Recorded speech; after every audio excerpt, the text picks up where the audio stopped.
what if water is the bridge between information and physiology? What if water is that bridge for healing? A lot of time we hear this from skeptics about attacking homeopathy, saying, oh, it's just diluted water. It's like putting one drop into all the oceans of the world. How can it work? I truly believe that in the next few years, with everything that is coming out around water science, around the emerging quantum biology of water, the behavior of water, this is going to give us the anchoring and the foundation and really the posture and the conviction and okay, there is this unshakable truth that homeopathy works, it is highly effective, and it's very much here to stay, and it's the medicine of now, it's the medicine of future. Water has a memory. This has been a theory for homeopathy for a long time now. It can't be just water. There has to be more to it, because I'm the living embodiment of that, and I'm... Hi homies, it's Marcus Fernandez here, founder and director of CHE, the Centre for Homeopathic Education.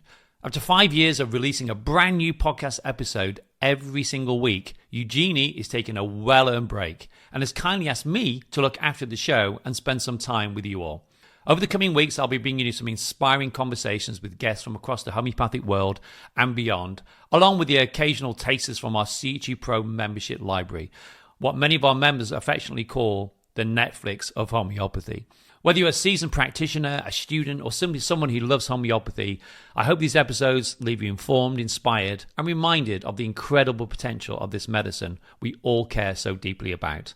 So thanks for joining me, and now let's get on with today's episode. My guest today is Yasmine Miles, a homeopath, flower essence practitioner, hydration educator, and the founder of Hydrated Homeopath.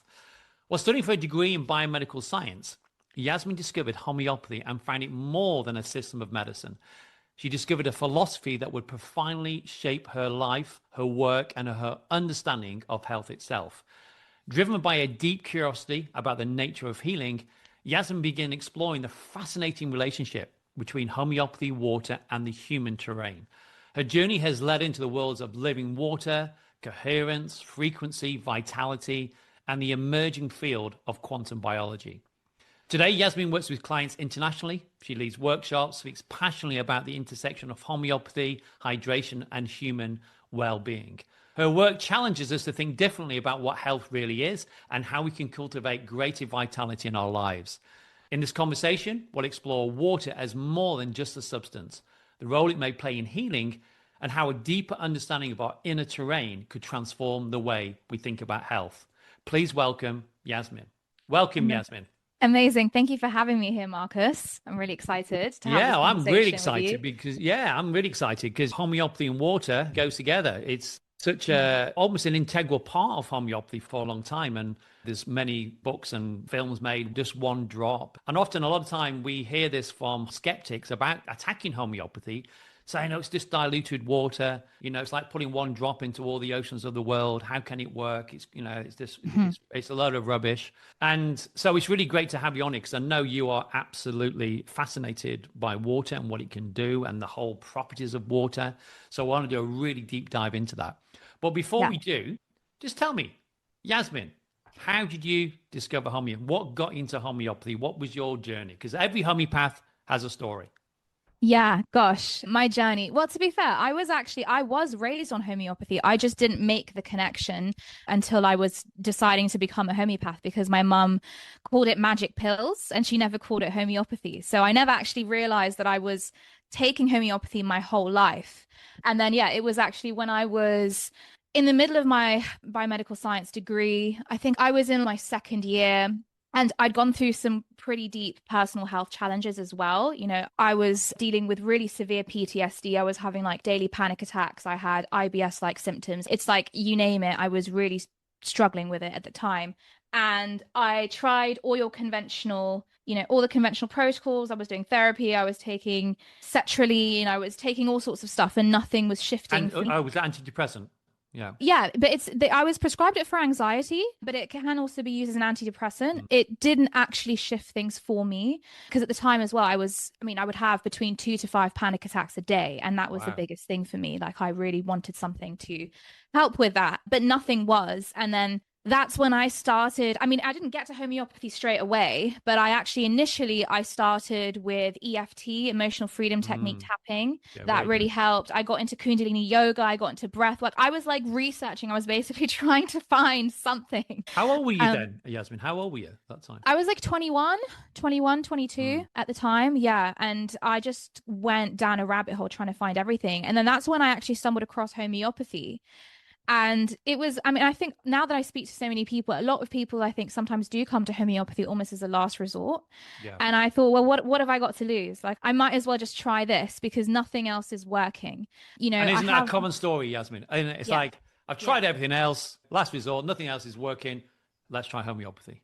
Yeah, exactly. So that's what I did. I tried homeopathy. At first, I tried to self-prescribe, which didn't really do too much. But then I actually started working with a homeopath and I didn't quite understand what was going on. All I knew is I was feeling better.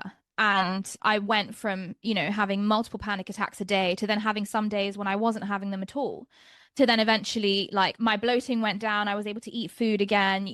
I was able to live a normal life. I was beginning to see that I was living a normal life. And that really sparked my interest. I was just thinking, gosh, what's this? What's this stuff? Yeah, yeah, yeah. And it was really challenging, the ideas that I had about what medicine is, what healing is, because, in my degree, we were doing 40, it was like 40 hours of lab work, like a month. It was really clinical. I was then specializing at the time. I was choosing to specialize in pharmaceutical drug design. So I was really going down this other route. And to be fair, it aligned because at the time I was also I was having issues with my degree, basically. I was Mm. struggling to connect with it. And the biggest thing for me was towards the end as well, right? We had this thing where you have to study and learn like 60 different types of drugs inside out. Mm. And you're effectively trained to prescribe drugs for more drugs. And I was just sitting there thinking, when am I going to actually learn about health, Healing people and health. healing? Yeah, yeah, yeah, yeah. Yeah. And that's when I had a very candid conversation with my supervisor at the time because I was really struggling with it. And I just said to him, I was like, I don't know what to do. I'm not connected with the course. I'm struggling to like have motivation to do the work. And he just turned around to me and he said, I'm going to be totally straight up with you. This is the industry of sickness, right? He said that this is a sickness industry. This is about profiting, right? And you can't profit off of health. And when I received that at the time, I was like 21, 22. I was thinking, oh my God, what am I Wow. going to do? Yeah, what a statement. It was a statement. And I wasn't prepared to receive that because I thought he was going to say to me, oh, yeah, just do this and you can get through it. But no, he was like, this is what it is. And he said to me, he was like, you know what? I'm going to tell you, I think you should get out because I don't think you have the right profiles for this. Oh my God. Yeah. In other words, yeah, in other words, you can't suspend your sort of beliefs about health and well-being and curing the sick. You've got to be basically an extension of the pharmaceutical industry and to be able to promote their drugs. Yeah, totally. And honestly, bless this man because I could really see I could see he also was disconnected from it. But the whole conversation we had, he said that he was just too deep in it at this point and it Yeah. was a life path that he chose. But he was very much change your path. And I Wow. just remember feeling like, what I've just invested several years of my life into this. What the hell am I gonna do? Yeah. Like you said, he was trapped in it. He was, that's what happens, isn't it? You get into a system, you got to pay a mortgage, you got to pay the bills, you got a family, then you're in the system. Then what do you do? And I've spoken to so many people like that and they're trapped in it. And like you said, it's a system. And as I always say, the pharmaceutical industry is not in the wellness business, it's in the sickness business. As long as you're aware of that. And that's exactly what he was confirming. Yeah, absolutely. It was. And so that from that point, that really inspired me to be like, okay, let me start looking into things. And so I remember I was like Googling massage courses and all sorts of stuff. I hadn't yet made that connection. And then I actually remember so vividly. Actually, I, just before you yeah, said, sorry, were you seeing a homeopath at this point or not? I was. Yeah, Yes, but I you was. didn't make the connection between what she was, well, the homeopath was doing, and you were receiving these little white pills, and that was like a medicine. That you Yeah. hadn't made that connection. Sorry, I carry on. hadn't made that. No, I hadn't made that connection. And so that was also what was interesting. I was feeling better, but it's that thing, like so now, when I work with my own clients, it's that thing when people come back to me and they're like, oh, nothing much has changed. And I'm like, well, actually, quite a lot has changed. And I reflect that back to them because they forget. And I think that's actually what was happening to me in that moment when I look back. Things were improving and a lot started shifting very quickly. It wasn't just my physical health, it was also my emotional health. It was my relationships. It was even me having this conversation, I feel, with my supervisor and having the courage to have that conversation. Looking back now, I can connect that to the homeopathy I was taking. But at the time, I didn't necessarily see that. For me, it was like, okay, I'm getting a bit better now.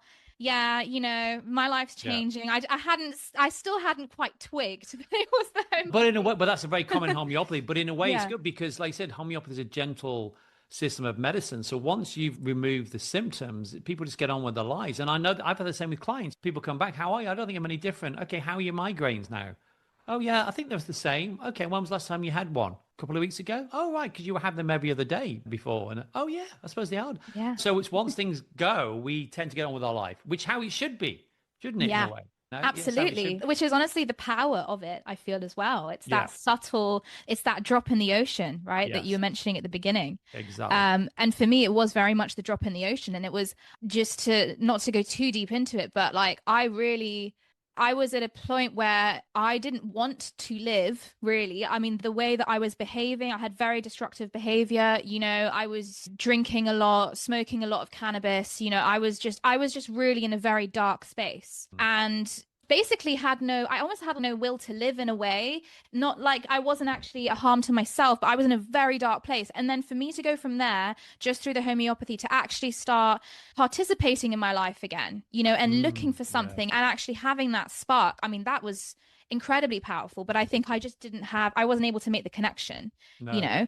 But that's what Um, homeopathy does, though, doesn't it? yeah, It gets you to reconnect to who you are again, that innate health that we have, that innate health on all levels, mentally and emotional as well as physically. And I was saying this last night on a webinar that that's the job of a homeopath is get you back to that state of reconnection to who you really are, who we were born with. Like you said, that innate health that we were born with.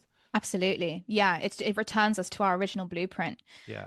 For sure. Yeah. And so I feel like that's what it was doing for me. It was actually realigning me with my true life path because when I was a child and growing up, when people would ask me what I want to do, I was like, I want to do something innovative and healing, is what I would say. Wow. Because I was Wow. always really obsessive with, with healing and with health. And I really wanted to do that. And so Mm. it sort of brought me back in because I originally thought, okay, the path to that is I wanted to train in the biomedical world because I was like, okay, that's the study of disease. That's how Mm. I'm going to create impact. For me, it's Yeah. like, I want to create impact. I want to create change. Yeah. And yet, when I was in it, I quickly realized no change is going to happen here. Yeah. Yeah. Yeah. You hit the wall, you hit the dead end. Yeah, Yeah. yeah. And so then, yeah, that's when I started obviously looking for something other. And yeah, at that point, I mean, homeopathy was already in my life. And then it was that moment of me looking for something, looking for massage courses. And I was like, okay, this isn't making sense. And then it was one of those moments where, and I remember, I know you've said this before, Marcus, and different things where homeopathy finds you. And I genuinely feel in Yeah. that moment, it was like, it just dropped in. I was sitting at the kitchen table and I just remember I was like, let me just type in homeopathy. I just thought, let me just have a look at Yeah. this. And then that's when I mean, this was in like end of July, August. It was end of the summer. And I remember I actually found CHE Mm. and I saw there was like an open day, but I'd missed the open day, but there was still applications. So I thought, you know what? I'm just going to email. Let's just see what happens. Yeah. And yeah, and I did. And then I came for an interview that day. And then that day, I also, again, that alignment that happens because Miranda Castro was doing a whole day lecturing talk for the first time in the UK in 10 years as Yeah. well. It's CHE. Yeah. Yeah. Yeah. And it's funny because the only homeopathy book that I did ever have a connection with was her book because my grandmother had it on her shelf. So I had seen Wow. that book before. So I was like, wait, I know who this is. And then I remember sitting at the back of that lecture room and it was honestly, it was like this aha moment for me. It was truly, I was like, oh my gosh, this is the missing piece. Mm. It felt like the piece I'd been looking for, but not known I'd been looking for. I was like, this just makes so much sense. Of Yeah. course, we're looking at the whole picture. Of course, everything is interconnected, right? Of course, Yeah. we can go to the root of things with this. So, And like you yeah. said, and that's what we said, I say it a lot. You don't get into homeopathy, it finds you when the time is right. And just that coincidence of it happened to be a day that you were invited to come along for your interview, but also then asked, hey, if you want to sit in this lecture with Miranda Castro, whose book your grandmother had on a shelf, you can start to, it's like you follow the breadcrumbs. It's like, Yeah. this is what I mean when I say homeopathy finds you. You don't find it when the time is right. It comes to you and the time is right. And you talk to any homeopath, every homeopath has got a story. I like that, how it pulled them in. I won't repeat my story. People have heard it 1,000 times, but Yeah. like I said, it will pull you in. And that insight that you had sitting Mm. in the back of that very packed room, it was a gift, Mm. wasn't it? It's like I always say, an insight comes of itself. It comes of Yeah. itself. It's not forced. It comes and it's very neutral. It's, of course, this is the right thing. Yeah, Amazing. it was. It was. It was truly exactly that. And Yeah. exactly that. Like, I genuinely, when I say that it was that, I had this realization of, wow, I've been seeking this. There is that calling, it's that resonance, really. It's like the frequency of it that pulls you in. And then, yeah, and then from there, when I actually started training and becoming a homeopath, I think the most interesting thing for sure is like in that first year of doing that, I was still like I was finalizing, my degree at the same time. And Mm. that was a very interesting experience because it was like one, I would call it more the biomedical, obviously the biomedical way of thinking, right? The biomedical framework, which is considered the gold standard of health and healing. I was in Yeah. that. And then simultaneously, I was having to kind of unlearn a lot of ways of thinking Yeah. and shift into what I now would call the bioenergetic way, which is the homeopathic way, that holistic way, and having them happening simultaneously. I Yeah. think it Wow. was also giving me that full spectrum, right? Well, it's And almost like you had to hold two ways of thinking, two paradigms around health and well-being in your head, almost very mhm. schizophrenic in that way. Yeah, totally, totally. And it was interesting because even during that year, the supervisor that actually gave me that insight, I actually let him know, oh, hey, by the way, this is what I'm doing. I'm actually, I thanked him. And his response really took me by surprise because he What, turned you around told to him you're me, doing homeopathy? yes. Yeah. And he's, oh, I didn't mean go and do something like that. That's what he said. He's like, that's quackery. That's Yeah. literally what he said. And I didn't even know what quackery meant at the time. I had to go look up the word, but I was like, what? And then he was one of the first people that said to me, it's just diluted water. There's nothing in it. He's like, oh, it's all a load of nonsense. It's all a load of pseudoscience. And then I had actually quite a few of my colleagues at the time, actually, then that all were repeating this at me, telling me Yeah. there's nothing in it. It's just water. It's pseudoscience. Yeah. I'm going to ruin my life. Yeah. Meanwhile, I felt like I'd found my calling. Yeah. And so how did you, because that's a very common thing. We hear this a lot with students at CHE Mm. who've jugged. In fact, Summit, who's a GP, is about to graduate. We were talking about this, how you can hold these different types of ways of thinking and unlearning a lot of stuff. But Mm. so how did you balance that? How did you balance about that skepticism with what you were doing? Honestly, it fueled me. And this is Oh, also just okay. part of a little bit of who I am. But I remember getting into sometimes relatively heated discussions with people, particularly in the biomedical world, where I was like, but it can't be just water because I was using my lived experience. I was saying because I felt at that point as well, I was making the connection between my recovery and the homeopathy I was taking. And at that Yeah. point as well, gone really deep. So I was no longer having any panic attacks. I've been told I had IBS, chronic IBS. I had all those symptoms were gone. I was living a totally different life. Yeah. And so I was saying to them, I was like, it can't be just water. There has to be more to it because I'm the living embodiment of that. And I'm listening to other people and listening to these homeopaths that have been in practice for decades who are sharing their experiences. And then they'd go, oh, but explain the mechanism of action to me. And I'd say, I can't. I Mm. remember saying, I was like, I can't explain it, but one day I'll figure out how to explain it to you. So that for me, it was this sort of fuel. And if anything, it just egged me on. I Yeah. was like, I need to get into this. And I didn't realize it then, but that was also the seeding for me of my passion into water. Yeah. Because then I started thinking, there has to be more to this story Yeah. here, you know? Absolutely. So let's talk about that. So you qualified, and you qualified from CHE. You're on the fast track training, weren't you? You did the fast track. So Yeah. so you qualified. So what then pulled you into? Because obviously it was there then. I mean, it was Yes, there it then as a was. student, It that was. desire. So just tell us a bit about your journey from that point on. You qualified, and then how did you get into Yeah. it? So during the homeopathic training, anyway, I went down what I call the watering hole. As in, I started already getting really obsessive. Obsessive is very much the word, even about the water that I was drinking, because I started finding out that how much of our body was water and all of this. And I was reading theories about, And what I is it? mean, It's the about thing, 80, is it 80%, 90%? What are we? And adults is different than kids and all that, isn't it? yeah, it is. It's obvious physically, Yeah. we're between 60 to 70% water adults. It's roughly 70%. But on a molecular level, we're over 98% water. Wow. So water is integral to everything. At the time, though, I was just, yeah, it was more about the water I was drinking, which is where I started getting really deep into that. And then I also I learned about the Flexner report. Oh, Do yeah, you know yeah, about yeah, the yeah. Flexner report? I Yeah, know maybe people. just explain it to people that don't know what it is.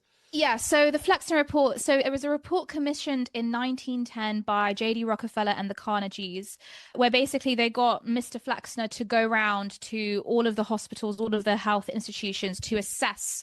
This is in the This is US. in the US, but Yeah. bearing in mind at the time, prior to 1910, this is the forgotten history, our forgotten medical history. In the US alone, there were over 100 homeopathic hospitals. There was loads of pharmacies, homeopathic pharmacies. In hospitals as well, you would have herbalism, naturopathy, you would have sun decks for people to heal with the sunlight. It was a much more integrated approach to health and healing. And so when the Flexner report came in, what happened is that Flexner deemed that all of these practices were quote unquote unscientific. And in less than 10 years, this totally shifted the landscape of healing. So this actually went to the root of education. So they shifted the educational model to the biomedical model that we are also familiar with today, right? And so this is also why we've had this forgetting, because it shifted from the educational point. So the way that doctors are also learning health totally shifted. Mm. And so I uncovered this, which obviously was interesting for me. But then what I also saw at the time was that it was in 5 years later, in 1915, there was loads of research being done in Germany and France into the power of healing water technology, specifically something known as electrolyzed reduced water technology. And people were healing through water. And then again, the Rockefellers, who were originally funding this, pulled all funding and actually suppressed a lot of this information of healing with water. And this is all something that you can actually look up. There's a few research papers on this. So we have a paper trail of this.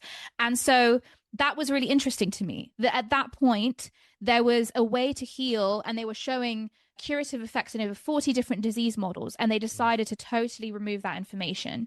And then it was only the Japanese in the 1960s that started revisiting it. But the point is, I was like, okay, there's a deeper story with water here. I didn't quite get it yet. And so, yeah, so then I was just looking into the water. So I qualified. I then went and I worked at Nelson's Homeopathic Pharmacy working the acute advice line. And that's when I invested in like a living water system, because I wanted to drink this electrolyzed reduced water. So I got that. And then how did it even from there just kept unfolding? I then got into Dr. Gerard Pollack's Yeah, Gerald work. Pollack. Yeah. Yeah. The phase of water. Yeah. Yeah, the fourth phase of water. Yeah. I don't know if I should explain what that is or if it's Yeah, fine. no, explain it. Yeah, definitely explain it. There's a book out, Gerald Pollack. I saw him speak at the Royal Society of Medicine back in 2018 when he was talking. It was a conference around the evidence for homeopathy. He was a great speaker. I think it was the University of Washington, I think he was in. You can check him out online. He's on YouTube videos. Very interesting man. But yeah, talk about Gerald Pollack's work. Yeah, he's also got a really great TED talk and stuff. So yeah, so Gerard Pollack, so he's uncovered that water has this fourth phase. So most substances, well, every substance on our planet has solid, liquid, and gas, right? For the most part. But then water has this fourth phase, which is seemingly in between a solid and a liquid.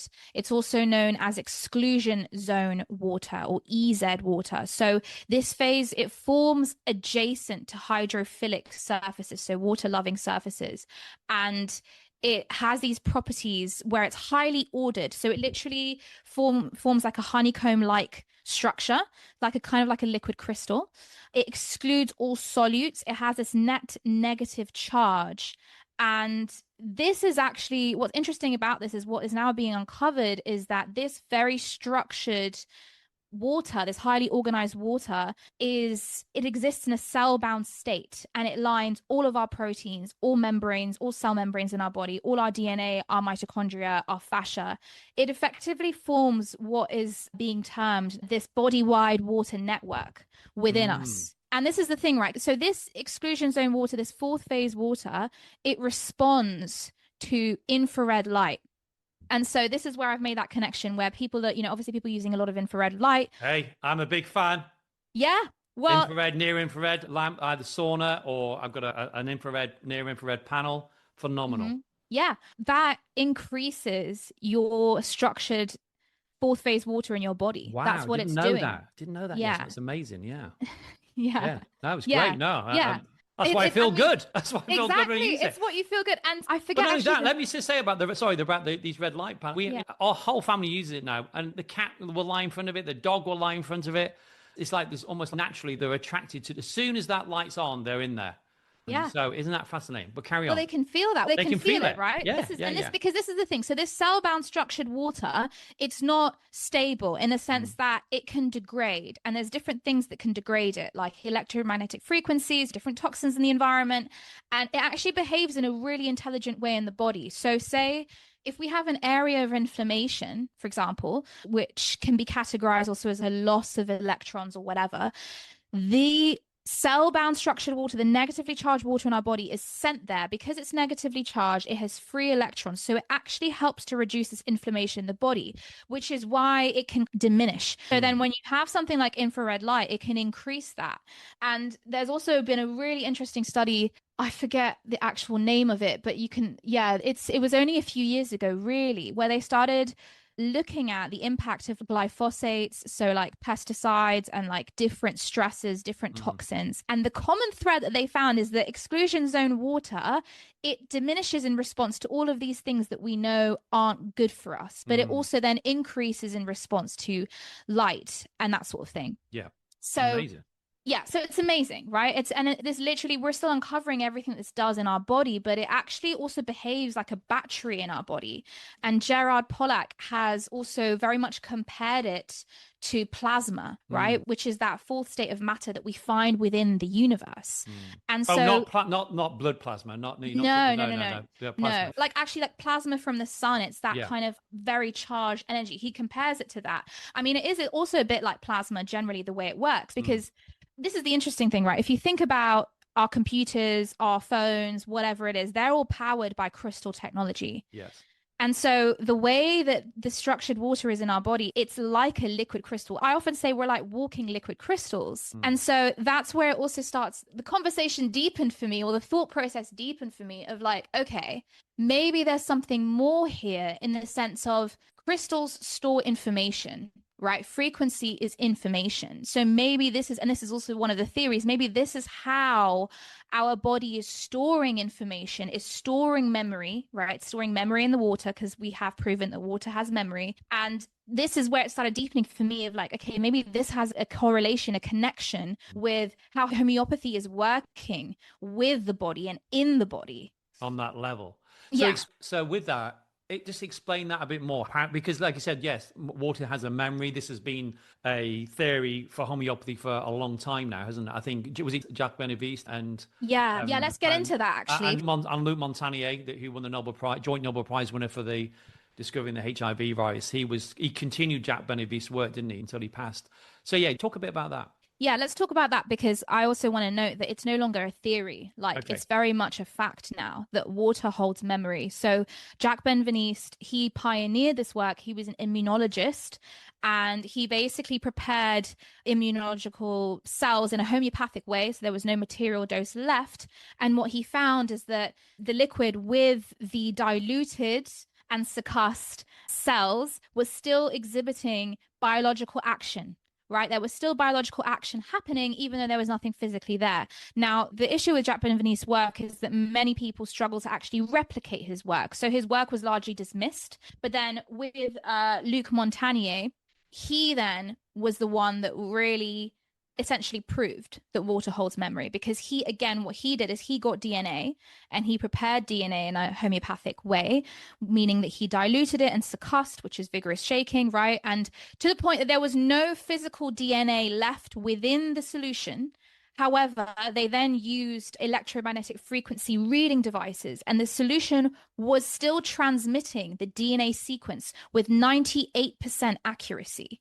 Right. Wow. And so this was incredible because what they did is they've actually replicated his work. They replicated it in labs around the world, and everyone was getting the same results. Right. They followed it to a T. That essentially what he showed is that even though there was nothing physical left in the water, it still was carrying the transmission of the DNA code.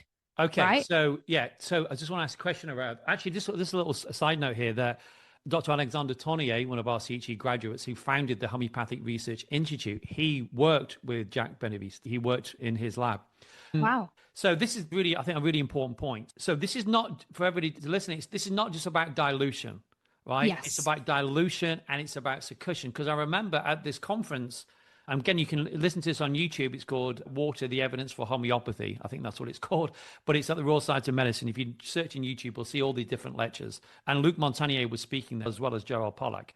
But what I understood when I attended was they did experiments with just diluting Oh. things in water. And then they obviously did the homeopathic preparation, dilution, and succussion. And what they said is the succussion part, which was the key to the homeopathic action of the homeopathic remedy. Would you say that? Would you agree with that? I would agree with that. That's always been the niggle in my mind, honestly. And it's the hypothesis I'm working with at the moment. Because sure, if we were just diluting something, okay. But the point is, when you're succussing, what you're doing is you're introducing kinetic energy. And this is where generally, right, we don't yet know 100%, okay, this is the mechanism by which this solution is becoming biologically active through this preparation process. However, there are two models to explain this that are coming out actually of the quantum biological world. Okay, so quantum biology is a little bit different to your traditional biology, right? Because it's an emerging field, first of all, but it's really looking at coherence, resonance, wave behavior within living systems. Mm. And before, it was kind of dismissed because they thought, okay, quantum physics, you can't apply that to like the mess that is biology because biology is a little bit chaotic. Yeah. But living systems do have this quantum coherence. They seem to work in this energetic way, and they're systems of energy and information, right? And so there's effectively these two theories. So the first theory is by a doctor called Martin Chaplin. And basically, Martin Chaplin has suggested that memory resides in the dynamic hydrogen bond networks that continuously reorganize themselves within water. So what most people don't know, what I didn't know, is that water is constantly shifting. It's constantly like breaking and restructuring, breaking, restructuring. So his theory is that is where the memory is stored. Whereas the other theory, which is actually the theory that I personally align with a little bit more, because I think this is where we could align the introduction of kinetic energy, is Emilio Giudici. Forgive me if I've said his name incorrectly. Emilio Giudici's Yeah. work. Yeah. He's described something called a coherent water domain. So what he's identified is that the way that water actually behaves is that water molecules, they actually cluster into a very specific formation and they oscillate around these regions where they actually carry electromagnetic frequency in the middle. So they behave like a unified system rather than as independent molecules. And so they actually can then sustain and stabilize and transmit frequency information. Wow. And so this is the model that more and more people in the quantum biological world are aligning with. I'm studying with Dr. Catherine Clinton, and she also aligns a little bit more with this model. And coming back to the preparation of homeopathic remedies, it's like when you're introducing the kinetic energy, this is actually supporting and stabilizing the formation of these coherent water domains that are then effectively holding the frequency of the medicine. And what is frequency? Frequency is information. Everything has a code. Yeah. So that's what is happening with a homeopathic remedy. It's like the code is being held within these water domains. And then my further theory and hypothesis, which I would love to one day actually like do some, I don't know, invest in some sort of research or work with people to do this, because it's like I hypothesize that then when you take the remedy, it's speaking in the language of the body, which is that it's speaking in the language of frequency, which is the language of the water body. So it's giving our body-wide water network the code, which it then proliferates, if that makes sense. Right? Absolutely. Well, I'm just thinking about back to Hahnemann and who obviously put homeopathy together as a system of medicine.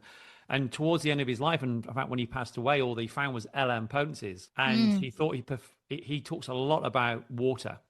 And there's many homeopaths around the world that use plussing and water. I love having my remedies in water. There is something about it, I think, I don't know, intuitively, I feel is much more powerful in a lot of ways. Same with flower essences, black flower, all Australian bush essence, all the different essences. So it sort of makes sense, doesn't it? It really makes sense. So do you think through this, you are discovering the mechanism here of how homeopathy works within water? Well, I'm proposing it. I think I wrote an article for the New Homeopath, which is a journal, which is effectively, that was the first time of me putting my hypothesis out there. And I do think if we start, because now we have the technology, right? I think before we didn't have the technology to actually research this type of thing and to do research on a quantum level, but now we do. I'm not 100% sure how we do it. It's something I'm looking into. But yeah, I do think that potentially this could demonstrate the mechanism of action. Yeah. Because then we can get in even a little bit deeper, or like we can talk about light, okay? Because what has been shown, so light, the way that light is transmitted in the body is as biophotons, as light particles. And what has been found is that water it stores and transmits biophotonic particles. And there's actually Dr. Stephen Cartwright. Oh, yes, Stephen Cartwright, yeah. Yes, he's done quite a recent study, actually. I think it was like 2019, 2020. It's only a few years old. But what he did is he basically was looking at different homeopathic potencies and looking at the light spectra, the light emissions. And even so, the same remedy, but different potencies, they emit a different spectrum of light. Wow. And light is... And he could pick that up. Yes. He could pick that up. He could pick that up. And this actually aligns separately outside of the homeopathic world, but aligns with biophotonic research by Fritz Albert Popp, right? Which he demonstrated that living systems communicate via this ultra weak light emission, which is transmitted through the biological waters of the body. So piecing together these different, they're totally separate research articles, but Dr. Stephen Cartwright's work is also showing how homeopathic remedies have these unique light signatures. And so I do then theorize that when we take a remedy, that it's giving the body's receiving that light, that photonic light information, that's all it is. It's information. It's a code. Yeah. And then the body-wide water network, what we're uncovering is that actually it's the most foundational aspect of health and healing. It seems to coordinate the healing systems in the body. It seems to almost coordinate the homeostatic mechanisms, which then, if we get into the vital force, right, this is where I've been trying to connect it with Hahnemann's teachings, where Hahnemann spoke about this dynamism in the body, this vitality. And there is very much something here within the dynamism of this body-wide water network that has been so largely overlooked by the biomedical model. Very much looks at water as this passive solvent, whereas what we're now beginning to comprehend is that water is the foundational aspect. It literally coordinates everything, that we are water. Yeah, it makes sense. So we're mostly water. We're so, how much water is in the earth, of the oceans, and the whole is fundamental to life. Yeah, totally. And we gestate through water, right? We literally in water in our mother's wombs for 9 to 10 months. Yeah. It makes sense. Drinking our own urine and weaning out. Well, that's a whole nother podcast of urine therapy. I've been there, done that, got the t-shirt.